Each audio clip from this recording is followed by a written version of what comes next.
In Massachusetts, over 500,000 households rely on private wells for their drinking water. However, unlike public water systems, these wells are not subject to any statewide regulations or requirements for routine water quality testing. Many residents who rely on private wells are consuming water that may be unsafe. Naturally occurring contaminants in well water can include substances such as arsenic, E. coli, radon, and uranium, which can lead to both short-term and long-term health impacts. In 2021, RCAP Solutions conducted 240 water tests across several Massachusetts towns, which had a high concentration of private wells. We discovered that approximately 27% of wells had levels of contaminants exceeding state health standards and/or suggesting potential health risks.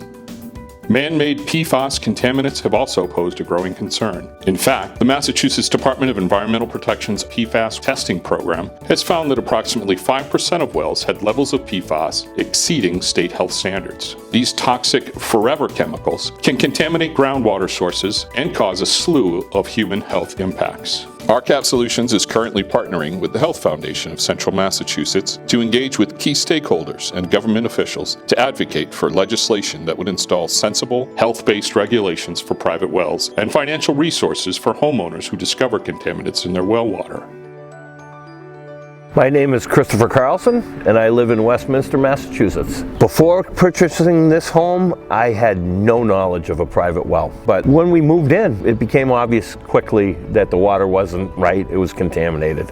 The water was very colored, it had an odor to it. As we discovered this issue, we decided on our own to get the water tested. There was some bacteria, but the major contamination was sodium chloride. Connecting the town water was basically the only obvious choice, so we lobbied the town to correct it, and that's when they started checking the neighbors and found that ours wasn't the only well contaminated. My name is Josephine Wachtorski, and I live in Westminster, Mass. When the water started to become obviously distasteful, it came to a point where I wasn't drinking the water and I was buying bottled water. The toilet was turning more orange, things weren't coming as clean, my clothes were not as bright, and that's when I started knocking on doors to see if my neighbors had the same issue.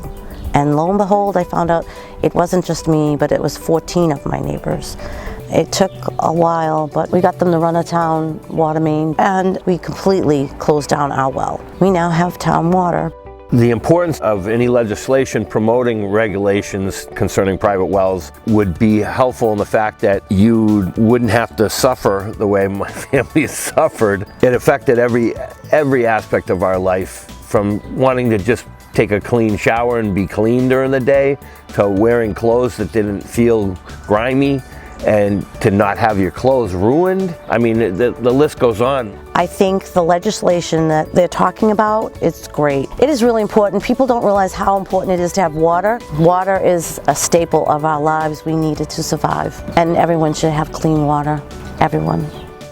For more information about private wells, potential contaminants, why regulations are needed, and to voice your support for these advocacy efforts, please visit what'sinyourwellwater.org.